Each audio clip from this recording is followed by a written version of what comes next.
Good morning. Welcome to the IAPD Web Seminar Geared Up for the Future, sponsored by Victrex Polymer Solutions and Kleiss Gears. My name is Wendy Shantz, and I am IAPD's Marketing and Education Manager. IAPD would like to invite all attendees to today's web seminar to register for the IAPD Plastics Expo. More than 80 exhibitors will showcase semi-finished stock shapes, finished components, parts, and pipes, valves, and fittings, as well as related equipment. The day will also include numerous educational sessions on plastic applications and design. During the expo, be sure to visit today's sponsor, Victrex, in booth 323. Register now at www.iapd.org/expo. Our presenters today are Frank Ferfecki of Victrex Polymer Solutions and Rod Kleiss of Kleiss Gears. Frank is a technical program leader for Victrex Polymer Solutions and is involved in the development of new Victrex Peak polymer applications. Frank has both master's and bachelor's degrees in mechanical engineering from the University of Illinois and is a registered professional engineer. He has more than 25 years of experience in metal to plastic conversions and has worked for several major polymer suppliers, including Dow Chemical and Bayer Corporation. Rod is the president of Kleiss Gears, Inc., specializing in the design and manufacture of precision polymer gears. Rod has a master's degree in mechanical engineering from Michigan Technological University and a bachelor's from the University of Kansas. After starting his career in precision mechanics with companies such as Hewlett-Packard and Ball Aerospace, Rod discovered the possibilities of plastic gears. Before we get started, please note that Frank and Rod will answer your questions after the web seminar. You may use the Questions tab on your webinar tool panel to send questions, which will be read aloud at the conclusion of the seminar. If you would like a copy of today's presentation, please complete the evaluation that will be emailed to you after the seminar. A link to download a PDF copy of the web seminar is at the end of the evaluation. Without further ado, here's Frank and Rod on Geared Up for the Future. Thanks, Wendy. Today we will be talking about designing a plastic gear to replace a metallic gear. We will go through the procedure, talk about a specific example, discuss the material selection process, and details of the material used. We'll go through details of the gear design methodology, provide a quick summary of the manufacturing, and share some success stories. So to talk about the differences between a metal and a plastic gear, I will turn it over to Rod Kleiss to start off. Well, let's get started right away. First of all, what is the difference between metal and plastics? Well, actually, there's a whale of a lot of difference. Metal gears are primarily based on a standard generating tooth form. Now, the majority of gears that you will see in the industry today are made this way. This tooth form has more to do with the description of the cutter, the rack, or the hob that makes the gears than it does with the gear itself. And there's a lot of reason for that.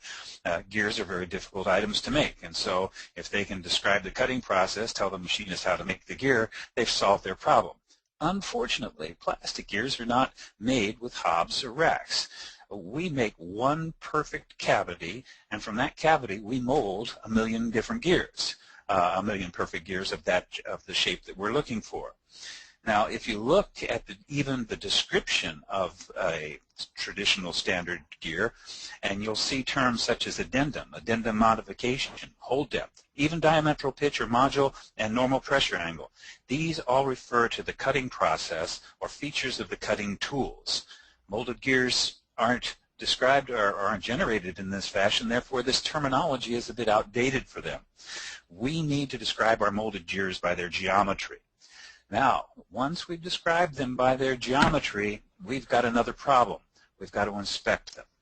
Now, the inspection of gears has always been based on what you're expecting to find. One of the tenets of quality control is that you cannot inspect something that you're not looking for. So they have devised an inspection system that really can locate the majority of cutting errors, grinding errors that you expect to find in a gear. Unfortunately, plastic has a different kind of error scenario for some of its features. For instance, plastics shrink. Metal gears don't shrink. Therefore, since they shrink, we'd better find out how far we're going to allow them to be off in their shrinkage. We also can have errors any place on the tooth. Since we're creating this cavity by a different means, but usually by wire EDMing a cavity, we're going to have the possibility of different kinds of errors. We need to inspect our gears for molding errors, not for cutting errors. And this is very, very important to us. Rod, I assume it's safe to say then that applying standard AGMA measurement standards to a polymer gear is not really the optimum way to inspect a molded gears. It's my understanding that those standards are more a function of metal manufacturing processes, and hence the measurements are more of a function of indexing. In injection molded gears, it sounds like you're doing a little bit differently. That's exactly right, Frank.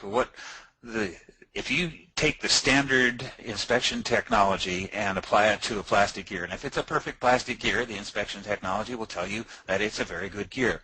The problem is when you start to have faults, you roll test or you use some other inspection form and you're not trying to focus on the errors that we know we need to look for, you can easily overlook these errors if you simply rely on the traditional inspection procedures that people have. So yes, that's exactly one of the things that we're going to discuss today. Okay. Well, let's move on to a specific project that we have worked on. Metaldyne is a manufacturer of automotive engine mass balance systems. They were looking into developing a net-shape injection molded gear to replace a high-precision iron gear. The goals of their program were to reduce noise and improve sound quality in the system, improve mechanical efficiency, all while being cost competitive. On the left, you see more of a traditional approach of making a polymer gear. This would be where we would take the gear pretty much as designed. Now this gear here was actually still somewhat optimized for polymers, but essentially we copied the helix angle, and this is primarily true for any plastics to metal replacement. The design and process isn't taken into account, and the direct geometric replacement is done, and that's sort of like a recipe for disaster. On the right, you see the final gear we developed, which looks different. You can see it has different helix angles. It actually has different tooth shapes, which you can't really see from that picture. The gear was developed. It was a collaboration between Metaldyne, Victrex, and Kleiss gear. And the materials are different, therefore the manufacturing process is different, and therefore the design needs to be different. Today we're going to discuss the approach that we used to design this gear. Let's go through the steps, how we got to the final peak injection molded gear. It's a logical step design approach. It includes defining the requirements, choosing the materials, designing around the material, and the manufacturing processes. And finally, how do we measure and inspect the part so that we know it will work correctly in the application? The first step is to describe the requirements. Rod, as a gear designer, can you walk us through the requirements as they were presented to you? Oh, sure. The first step is any good gear designer has to ask all of the pertinent questions. What are these gears required to do? What's their duty cycle, their environment, the torques, the speeds, accuracy requirements, noise goals, etc., unique actions required by the mesh or the transmission. Once you've defined that, then you have to now define the envelope for the gears, and let's go ahead and just take a look at a metal to peak conversion success story as an example. Now in this one, we had a pretty well-defined scenario. We had an existing engine application with metal gears, the precision ground metal gears that were absolutely sufficing for the task at hand, and the plastic requirements where we needed to reduce noise, vibration, harshnesses in the system. We wanted to improve mechanical efficiency. We needed to make this a competitively system cost. It had, of course, to fit in to the existing housing, and it had to work in the harsh operating environment of an engine, the chemical resistance, oils, etc., large operating temperature range of -40 to 150 centigrade. We knew exactly what the load requirements are in this application. And so this was our challenge. Well, the very first thing that you have to do in a thing like this is select the material for what do you think is going to make the grade on this? And that is going to be the next step in the gear development process. So Frank, if you'll take it from here.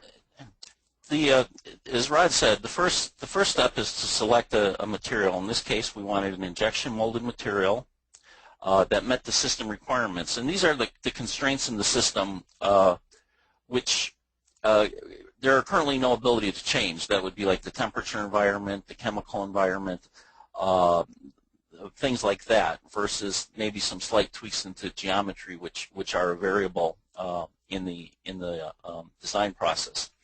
In this example, these requirements include the operating temperature of over 150 degrees C or higher and lower ends of minus 40 degrees C, the ability to withstand the environment of automotive fluids, dimensional stability, and something that would be easily processable into a nut-shaped part using conventional injection molding equipment.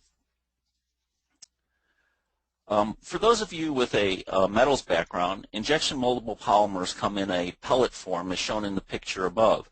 The pellets are about 2 millimeters in diameter and about 4 millimeters long. They are melted under high pressure and temperature and injected into a mold to form a part. In this case, that part is a gear. The part is complete and ready to use in the application when it is ejected from the mold, hence a net-shaped process. There's no secondary operations. As can be seen in the problem statement, there are some key engineering requirements of the material. And as stated, they include the operating temperature range of minus 40 to 150 degrees or higher, actually, of Celsius. The material must maintain its strength and stability in these high temperature ranges. The material needs to have a high wear resistance to account for the contact and sliding actions of a gear due to the high speeds that it will see and the long life requirements of the application. The material must work in an environment of automotive fluids and be dimensionally stable and not be affected by moisture absorption. Finally, it needs to be something that's easy to process in the injection molding system. So we're going to look at why PEEK was chosen in this application. PEEK is a high-performance engineering thermoplastic. It's a polyetheryl ketone that is at the top of the material pyramid. Typically, PEEK is chosen as a material of choice where other materials cannot meet all the requirements. It offers a unique blend of material performance. Typically, at Victrex, when we look at an application and material requirements, if 3 or more of the properties shown on this slide are required, then it's a good fit for PEEK. If we don't need that many, then there's probably a lower performing material that would work. In this application, the following requirements: high temperature, hydrolysis resistance. Essentially, we want something that maintains a constant strength and dimension. Some polymers absorb moisture, which is referred to as a conditioning or dry condition if the moisture is removed. With that, and at the heat, say over the boiling temperature of water, the material will dry and dimensions and properties can change as this occurs. It needs to have high wear resistance and chemical resistance. In addition, PEEK can be molded on traditional injection molding equipment using high temperature ceramic heater bands, and it also will require a heated mold. It doesn't require any secondary annealing or any type of curing, either short or long-term curing. So let's just review our results, review our choices here just to recap. In this case, the ability to maintain strength and structural integrity at high temperature, easily processable again on standard injection molding equipment without any secondary curing or annealing processes. The ability to maintain properties over these temperature ranges and dimension, and also over different humidity and operating environments. Ability not to degrade or be attacked by any kind of harsh chemicals, and have good wear resistance. So as you can see, this application fits into the unique capabilities of a higher end materials, or actually the highest end material as PEEK, that other polymers would not. So now that we have a material that meets the requirements that we have no control over, the next step is to design a gear, and I'm going to pass this off to Rod to walk you through the next step here. Okay, now this is when the fun really begins. We've got our problem statement well defined, our parameters all set up. We've got a material that looks like it's going to solve our issues. Let's go ahead and look at the purpose-driven gear design for this application. Now, as I mentioned, the majority of gears are standard gears based on non-modified rack-generated shapes. That's exactly the situation in this case. Any good gear engineer can custom design a mesh to improve functions. They can either take the rack that's going to be generating that gear or the hob, push it in, push it out, change pressure angles by so doing. They can actually create a new hob or rack to cut a different kind of a gear if they want to. And you'll find that the majority of really good transmissions, such as automotive transmissions, will have this kind of modification done. We do this, but we take this one step further in our approach. We need to get even more effect out of our gears. So we use what we call a shape-optimized gear design. Now, in the next slide, you will see, this slide will be coming up very shortly, shape-optimized gear design.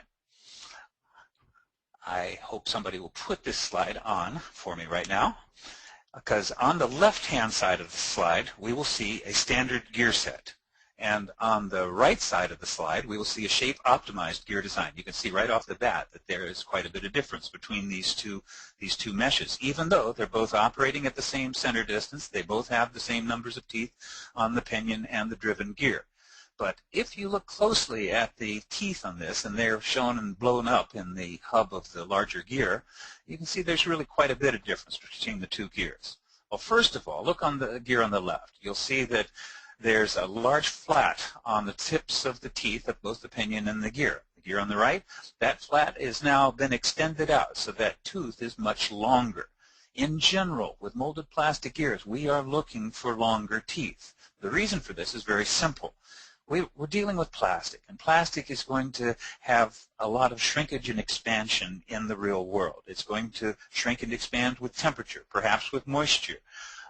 It's going to also be in an environment where it might be one material and the housing could be another material. So we're going to have differential shrinkage between the two materials. This is quite different from the typical metal gear that has very similar shrinkage and very small shrinkage due to temperature or any other phenomena, and it's going to be all with similar materials, and it's going to be cut, so therefore center distance tolerances might be on the order of 1 or 2 thousandths of an inch. Whereas in plastic, with a molded housing, if we were as such, we might have center distance tolerances of 5 or 10 thousandths of an inch. So we need longer teeth. It's almost like putting your fingers together in a mesh and saying, well, the longer your fingers are, the longer they'll stay in that mesh. And if you look on down below into the properties of these two meshes, you'll find that's exactly the case. You'll see there's a number down there called maximum contact ratio. This is the number of teeth that you will always expect to have in mesh at any one time. We've got 1.59 on our shape-optimized gears, 1.15 on a standard gear set. This means that we've got much more tooth contact in our mesh with this shape-optimized design. As a result of this, we can keep in mesh, even though we pull these gears further and further out, we can keep in mesh for a longer distance. So in the gear set on the right, we can pull them out to 32 thousandths of an inch, almost 50% more than the gears on the left, and still get good mesh. Now, the one other thing we do is we adjust pressure angle. Pressure angle for us is a really important phenomenon, because as you increase pressure angle, the gear becomes more trapezoidal. It becomes shorter, broader based, narrower tipped. It's going to be able to take more load. But as it takes more load, you always pay rob Peter to pay Paul, you're going to get a shorter tooth. So we always try to balance the strength required from our plastic gear versus the contact ratio that we try to get. And once we do this, we now can make this into a really acceptable shape. So let's go ahead and look at our automotive success, in this case, the metaldyne gears. That would be the next slide. In the metaldyne gears, we have done exactly what we've talked about. Our design changes were achieved by the fashion I just talked about, to get this higher contact ratio, to get bigger, longer teeth, so that we could withstand the growth and shrinkage of the plastic in the application, and we have a lower helix angle. Now, you'll see the gear on the front on our picture on the right is a molded gear that tried to mimic the cut steel gears, and you can see it has a significant helix angle. This is something I haven't talked about yet. Our molded geometry behind it is not quite so obvious, but that also has a helix angle. However, its helix angle is much, much less than the traditional helix angle in the cut shape. And why is that? Well, there's a couple of really good reasons that we always choose to have a lower helix angle if we can. First of all, look at the way that we manufacture the cavity in our mold. We love to use the wire EDM to directly cut the cavity. This is a CAD generated geometry. If we take a CAD shape in 2 dimensions and we then create what's called a wire path, we can cut that form right into the cavity, and we get a very accurate cut. Wire EDM can make micron accurate cuts into steel. Once we tell ourselves that we have to have a high helix angle, well, that changes things. The wire can cut a spur gear with exact geometry. It can even cut a low helix angle, and you can tilt the wire. The geometry is not exact. It's not exactly going to conform to the conjugate involute geometry that is on a truly generated helical gear shape, but it's very, very close for low helix angles. And we're getting a couple of advantages out of this. The first advantage is that with that large shape, we're not going to be able to use the wire because now its approximation is no longer close to it, so we're going to have to now create an electrode and burn that cavity with an electrode. The way that we're going to make that electrode is probably with a 4 or 5 axis CNC mill. And then we've got a 2-step process to burn our cavity. First we have to make the electrode, then we have to burn the electrode into the part. We've got more possibilities to create error in our tool before we ever start molding a gear. And we're not getting that ultra accuracy of the wire EDM. On top of that, we've got another problem, and this has to do with injecting the plastic into the mold. We always inject through one face, and then inject, fill up the mold, and then hold and release. However, when you inject through a face, you're always going to hit one flank first, and then it's going to bounce back and hit the back flank. So our theory is that this is going to change the shrinkage in the gears because of the pressure envelope. And indeed, we generally see that high helix angle gears have asymmetrical teeth. Now you can correct for this in your mold, but it just makes your life a little more difficult. What helix is used for is to reduce noise. This is what we're looking for. And we say to ourselves, we want to reduce noise as much, if not more, than we can with a high helix, but we do it with a low helix. What we want to prevent is that tooth slapping. So if this were a spur gear, when the next tooth comes in contact, BAP comes in contact the whole tooth at one time. If we put a slight helix on it, we simply wipe into that action. We don't get that great overlap, face contact ratio overlap that you would on a traditional metal gear design, but we don't get that tooth slap that we would from the spur gear design. And in our experience, this has a lot of effect on the noise in the solution. This is one of those areas where it's not obvious to the casual user, but this is the kind of thing where there is a big difference between a molded gear and a cut gear. A cut gear, they can put this severe helix on it. All they do is twist their hob in their cutting machine. It's a no-cost option.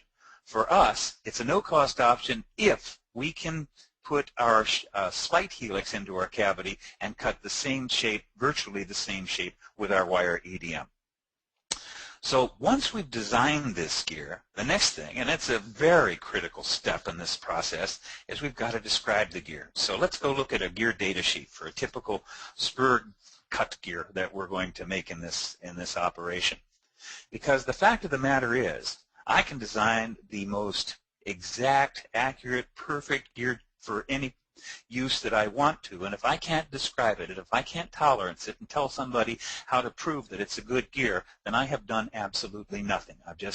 I've just spent my time smoking my pipe. Well, here's an example of a gear data sheet. And if you look on the gear data, you'll see right away that we talk in terms of the base pitch, the base circle diameter, the base circle tooth thickness. This is all fundamental terminology to the theory of involute gearing. The base circle is the fundamental building block of involute gearing, the base circle or base cylinder. And base pitch is what we're after. So if you look at this thing, you'll see that the base circle diameter is set, and it has a tolerance on it. In this case, plus or minus 10,000ths of an inch. I dare say you will never see a cut gear with a base circle diameter tolerance because they've got cutting tools. The cutting tools are at the base circle pitch that is required for it. They know that they're going to be cutting this if they select the right tool with the right base pitch. We don't know that. We've got a cavity that's one size. We're shrinking to a gear that's another size. Our base circle diameter of our cavity is going to be different than a base circle diameter of the gear.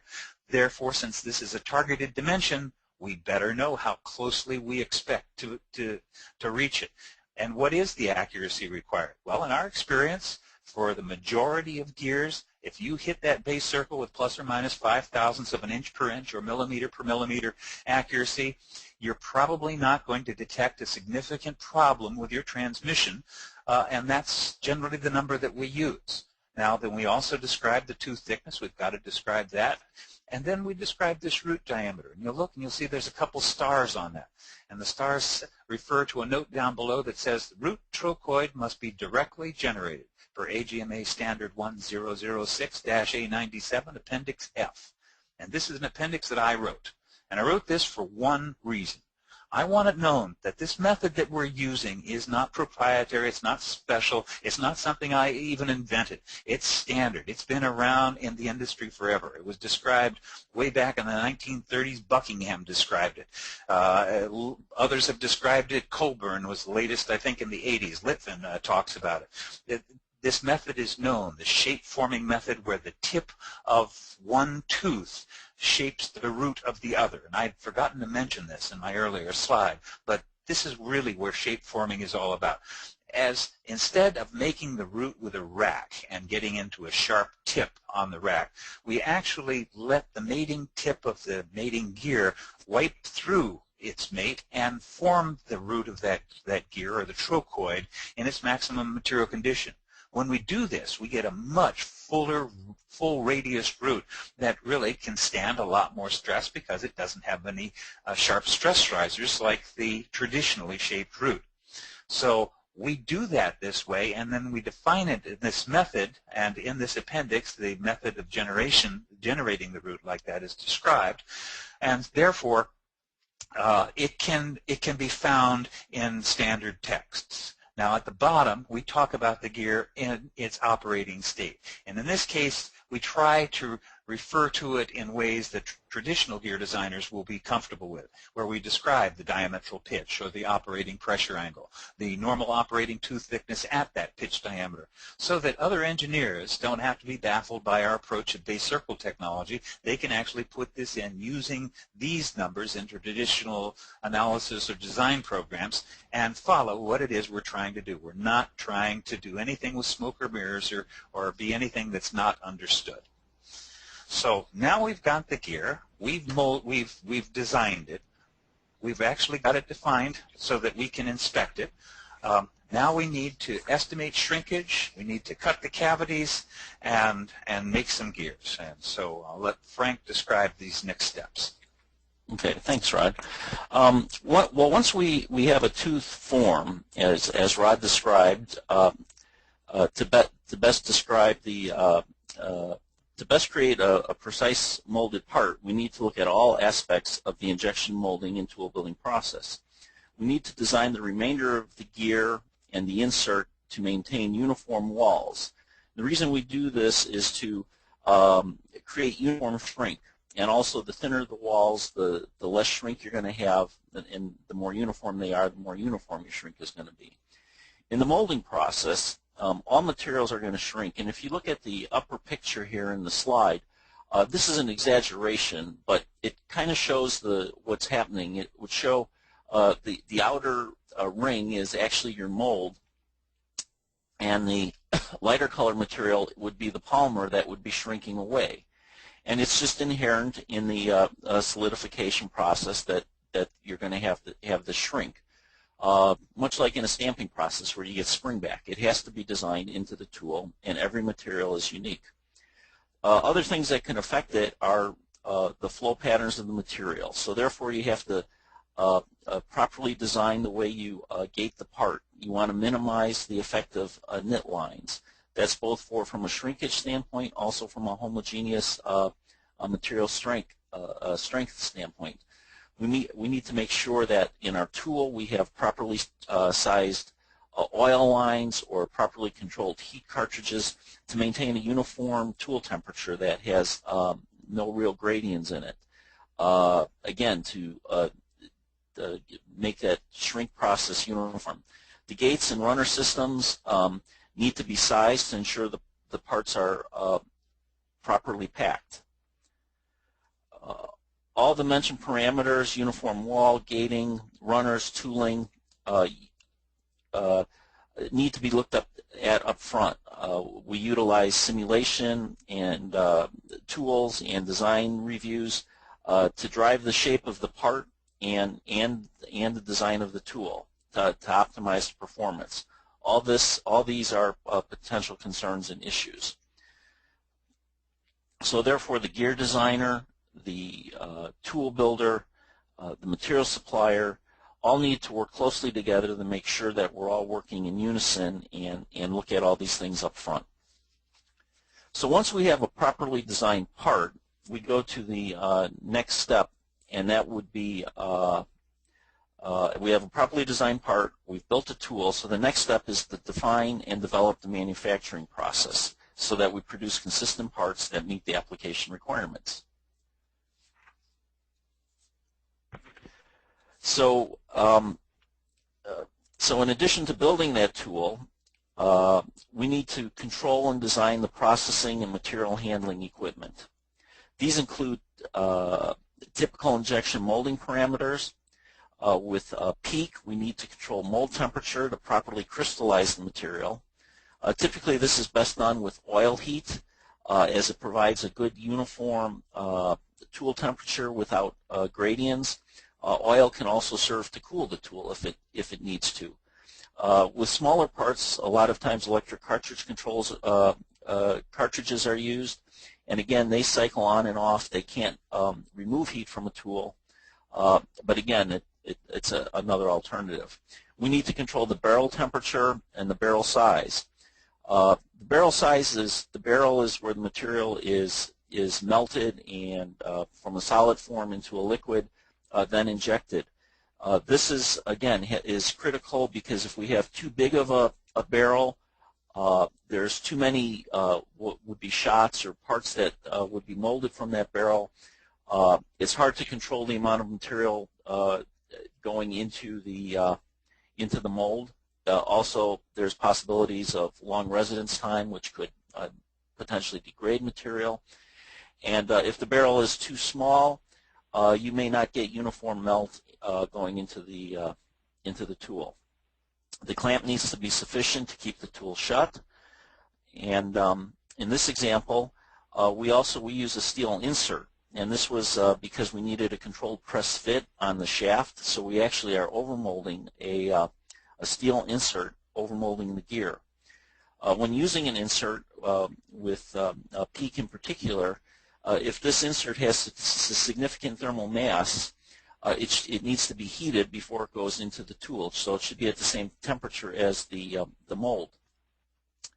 In this case, if you look at the picture closely, we actually use a robotic arm to transfer the insert from the heat plate that's used to heat the insert.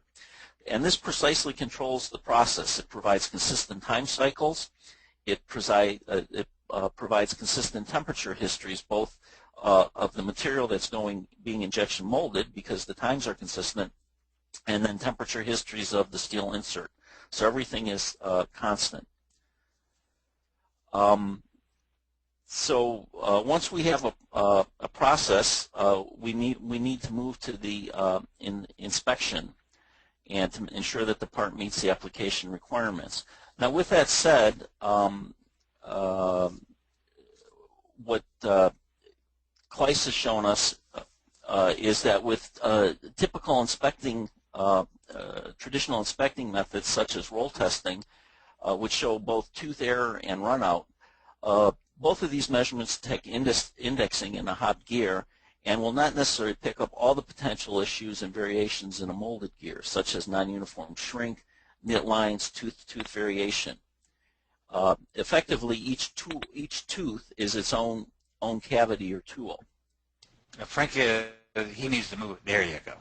Okay. With that said, the molding process is very, very consistent. It's just like everything else. It has its own set of inspection criteria and control criteria, which is different than that's what's used with steel gears. So we can inspect a plastic gear like a machine gear, and I'll let Rod let you know how they do that. Okay, so we've got this gear that really can be any number of shapes. They have errors everywhere: knit lines, gates, taper, barreling, hourglassing, or combinations of the above. And then we've also got a shape that's going to differ from the shape that makes it. So we've got a cavity that's one size and a gear that's another. And we've got twisted three-dimensional properties of this gear. How do we go about it? Well, the first thing we know that a design isn't complete without inspection. If we can't determine what that gear has turned into, we really know nothing about it. We have to inspect the absolute size of the total form of that gear. We need to understand both the cavity and the molded gear. We can't know just one. And finally, when we get down to actually making these parts in production, we're going to be able to use roll testing, which is actually taking a master gear, rolling it against this gear, and getting some idea of the continued accuracy of this gear. The one thing I want to point out, roll testing does not give us the information that we're looking for at this stage in first article inspection. So, if you look at our top figure there, no, back one slide, we're not ready yet. Our top figure there, you're seeing a probe coming down and measuring a cavity. Now, this probe is going to be very small because in general our teeth are fine pitch, and even if they're not, we want a small probe so that we can measure corners and features very, very accurately. This particular probe is probably 0.5 millimeters in diameter, and that's about 20 thousandths of an inch in diameter on a very small stalk. And we can go down to the smallest probe available today is about 0.2 millimeters in diameter, about 9 thousandths of an inch. Now, when you use probes of this diameter to measure cavities or gears, you have to be very careful. One of the biggest things you have to watch out for is force. The probe, if it applies too much force, will do one of two very bad things. One, you might break the probe, and 0.2 millimeter probes are very, very expensive, and so you don't want to do that. The second thing, which is a little more subtle but also of concern, is that if the probe applies too much force, you'll start to indent your plastic and you'll get an incorrect reading. So we want to have small probes and we want to put a light force. In general, our scanning CMMs put about 5 to 10 grams of force on these probes, and that seems to be enough. Now, if you look in the picture in the bottom, you're seeing one of these probes, and it's oriented on the gear at right angles. That gear is also on a rotary table, and we need this because in this case, we're trying to measure the body of this gear. We're going to measure this thing across the top, the middle, and the bottom in order to get a reading on taper, hourglassing, barreling, individual tooth shape. We're going to measure every single tooth, and to do that. And by so doing, we then can determine how we have to cut the second cavity to get the shape we want. Quite often, we don't find that we get the right shape the first time. It's very, very difficult to try and estimate the shrinkage shape of a gear. It's not going to be photographic or isometric. It's going to be a very, it can vary anywhere. We need to know that, and we need to determine whether that's important significance to us or whether that's a feature we can live with, but we need to find out. Well, after we do all of these things and we find the final shape of our gears, well, what are we capable of? Well, let's take a look at some examples of a success. The very first example I'd like to show you is a military success. This was done for AeroVironment, and it was a gear that had to go into one of their small unmanned aerial vehicles that we've been reading about so much in the news lately. This is a military-funded project, and in this project they had tried to make this small gear work at a very high RPM, 80,000 RPM, and they had used traditional gear design and traditional engineering resins for the materials of choice. And as a result, the gears had infant mortality. As soon as they were put into the vehicle, they failed immediately. They came to us and they said, well, can you make a gear that works? And we said, yes, we think so. It's going to have our shape-optimized design, and in this case, our materials consideration said PEEK is the material of choice, an unfilled PEEK. We made the tool, made the gear, put it in the first prototype, never had a problem. It's still running to this day, and the project is still going forward. Let's take a look at the next gear. This next gear is a medical story. Now, this is a surgical tool operation, and it's ultra high RPM. This one is a step-up transmission that's going to 200,000 RPM. It requires exceptional wear resistance, the ability to withstand repeated sterilization, and it has to be low noise. Low noise, you've heard this before. Yes, we put a helix angle on this gear, 5 degrees. And we got everything that we're looking for. The gears are working. As a matter of fact, metal gears wouldn't work in this application.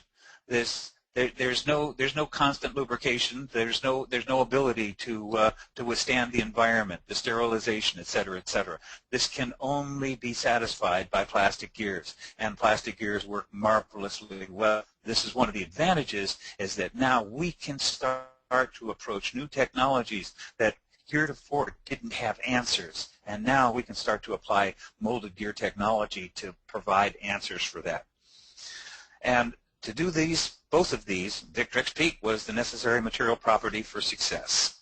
So Frank, tell us a little about it. Well, we've seen that PEEK can provide a noise reduction, in part due to its damping characteristics, mass reduction, reduced inertia, which in turn improves mechanical efficiency. It produces gears that meet the requirements and are easy and consistent to manufacture, and take advantage of the design freedoms that injection molding can provide. In summary, all the applications presented required PEEK, as 3 or more of the unique properties of PEEK were required.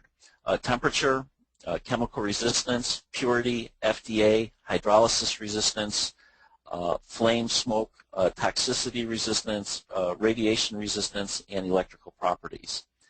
The applications we showed today were all made using an unfilled PEEK, but PEEK can be compounded with various fillers such as carbon filler, glass fiber, PTFEs, graphite, nanotubes, etc., to create a unique set of properties that can meet strength, wear, electrical properties that might be unique to a specific application. At this point, Rod, if you could just summarize a little bit what it takes to properly design injection molded PEEK gear, then appreciate it. Okay, well, once again, what we did, we increased tooth strength by shape forming the root trochoid.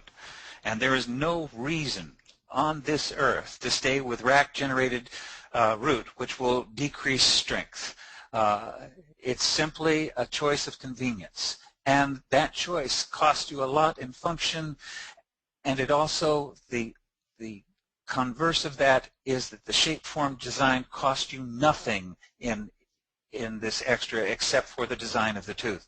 We're still going to generate the cavities for either one of these gears with wire EDM or CNC milling electrode, and therefore it's just the math. What shape are we trying to cut or wire that is going to make our decision?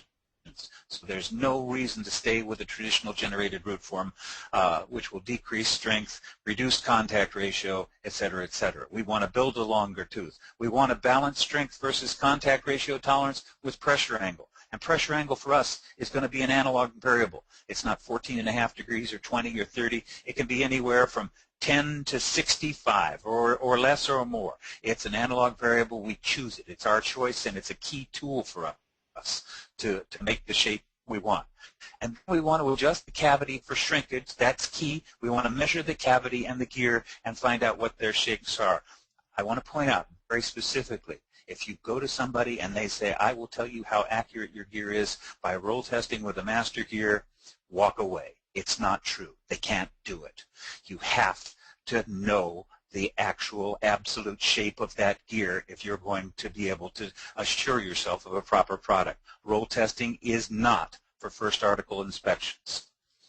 So, finally, let's just look at the type of gears that we can do with molded plastic. And the answer to that is just about anything. Bevel, compound, crossed axis, oval gears. You see the third gear over there is an oval gear. This was one that had been done on an oscillating hob, and we're getting the consistency that they needed. Asked us if we could mold it. Yes, as long as we can do the math of the shape, we can make the gear. Face gears, helical gears, internal. There's looking over the second gear on the bottom from the right. Now this is a high helix angle gear. It's 45 degrees. In this case, it was required. It was going to be a crossed axis mesh. And yes, you can do that. And it was a need requirement, and we made the gear as required. Internal gears are no problems for plastic. Internal gear is a big problem for the cut gear geometry because they're going to have to use a broach or a shaper cutter to make it. For a plastic gear, internal gear simply is the difference between a cavity or a core with a gear shape on it. So for us, it's no problem. And this brings up a point, is that we now can start to build transmissions that are different from the transmissions seen before. Transmissions are based on the cutting process. They make a transmission that can be built. And what can be built easily in the cut world is external gears. Internal gears are quite a different thing. You can make them, but they have to be warranted because of the difficulty. For plastics now, we can put unique shapes on gears. We can make internal, we can make external gears. We can make sector gears or these oval gears as easy as pie, as we know the shape that we're at and make them. So I think that the next step in this evolution of gear design is now going to be unique molded transmissions with very high density power delivery in very small packages that simply can't be made any other way. We've got planetary circuitors, spurs, worms, all of these can be made. So in conclusion, from my point of view, I think we've got an infant science here in molded gear technology.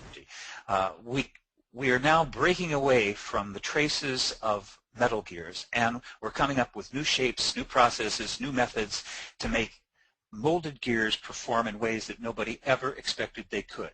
And one of the keys in this is the new materials that are becoming available. And PEEK is a remarkable material that allows us access to some applications that heretofore we just didn't have a shot at. It's your turn, Frank. Well, I think we're done. Wendy, is there Yes, thank you. Thank you very much, Rod and Frank. I really appreciate it. That was a very informative presentation. If anybody has any questions, please send them now using your GoToWebinar toolbar, and those will get sent to me, and I will read them aloud for Rod and Frank. We do have a couple here, though, to get things started. It looks like this one would be in your court, Rod, but what application areas do you see PEEK gears fitting into in the future, and why? Well, anything where people are starting to really look for power, strength, and the other characteristics of PEEK. You know, it doesn't take moisture. It molds very, very repeatably. It requires a lot of attention in the molding. It requires a lot of inspection to make sure that it's right. But it's a heck of a tool and allows us to now begin to broach into things like metal gear replacement. Now, it's true. We're never going to, at least I think in the rest of my career, make molded gear going to drive bulldozers. We can certainly make molded gears that can drive auxiliary bulldozers, or molded gears that can move items inside the engine, just like we're doing now. And I think that this is going to keep getting more and more intrusive, and we're going to find that plastics fit in this environment, which is the real question.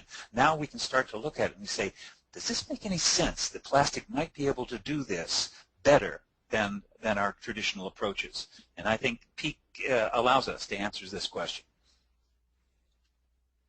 Thank you, Rod. And here's another one. What metal does PEEK most often replace in gear applications? Well, quite often it's steel, and that'd be quite the answer to that question. In the case of the metal nine, I mean, it actually is an iron gear. I think really it replaces and is very cost competitive is when you have an application that requires a very high precision steel or iron gear that needs to be ground precisely to a very high AGMA level for noise quality. We can effectively get a net-shaped gear that can produce equal or better, in most cases, better noise at a more cost-competitive situation. All right, great. Yeah. Oh, did you have some more to add, Rod? I was just going to say, one thing that PEEK does is it allows us to get more density inside a smaller package so that we can put out more power. And this becomes more and more important as our packages become smaller and smaller. For instance, we're making a little micro gear set now that's the whole gear set, motor, and everything is about the size of my thumb.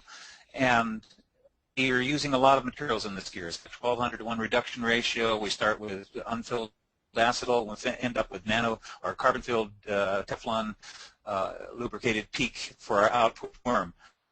And it gives us options to do this. And that's becoming more and more important because people are looking for more strength and smaller transmissions that can deliver more power. We need to find answers for these, and PEEK is the material of choice to get that higher density power package. Okay, great. And it looks like this one might be for you, Rod, but what is the greatest challenge you face when designing a thermoplastic gear? There are so many challenges. It's really the application itself. We know what we can do. We know what will work. The problem is we don't know what can work. Somebody comes to us and they say, I want this gear and I want it to work and do this thing. And if their need is simple enough, I can say, yes, I can give you a pretty high confidence level. Although I really can't give you safety factors, I can give you a pretty high confidence level with my experience that it'll work. What I have a problem is if they're going beyond that confidence level. And in this application with metal time, we were beyond, in my micro gear application for our medical gear, we were beyond that. The customers agreed with us that we thought the estimate was that we might be successful, but it's going to take a lot to prove this to all of us. We have to do testing, and testing is going to be testing on the gears in the application. We have to work with the supplier. In this case, we work very, very closely with Victrex just to make our tool, to gate the tool, to make the product mold the way we wanted it to. And so we'll use their engineers as much as we use our engineers to do it. And the customer gets involved. What can we do to your transmission? What options do we have? Metaldyne was difficult. You had to live within an exact environment with specific requirements that could only be solved by fitting into that. If we have the option to now change package sizes, change envelopes for gearing, then we have more maneuvering room and we have a chance to succeed. So these are the kinds of things that we all get involved to. And it's fun. If I can just add one thing to that too, Rod, is that in what I've always seen in replacing materials or plastics with a metal, it always is like an afterthought. Oh, we want to save weight, or we want to do something. We want a characteristic of that material, and it really needs to be upfront that this is the direction you're going to go, and some ability to not just do a direct one-for-one replacement, because that's a recipe for failure.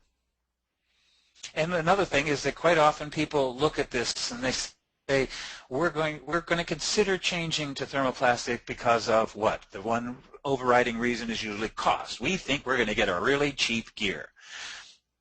You're going to get a more cost-effective gear. If it works, very possibly you are. And that cost-effectiveness is going to be in action. Is it going to be lower noise? It's going to perhaps be less cost to manufacture, very probably less cost to manufacture than a ground gear.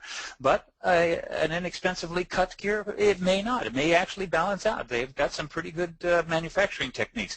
But we've got performance that we can do. I mean, we've got a gear that can work in an unlubricated environment, a gear that can work in harsh chemical environments, a gear that can work actually exposed. These gears have been in outer space and they're exposed to the vacuum. Metal gears have a real hard time living up to this kind of a need. Okay, great. Thank you very much, Frank and Rod. I would like to remind everybody that if you would like a copy of today's presentation, please complete the evaluation that will be emailed to you in approximately 1 hour. A link to download a PDF copy of the seminar is at the end of the evaluation. We hope you'll join us again soon, and we invite you to watch iapd.org and your email for details on the next website.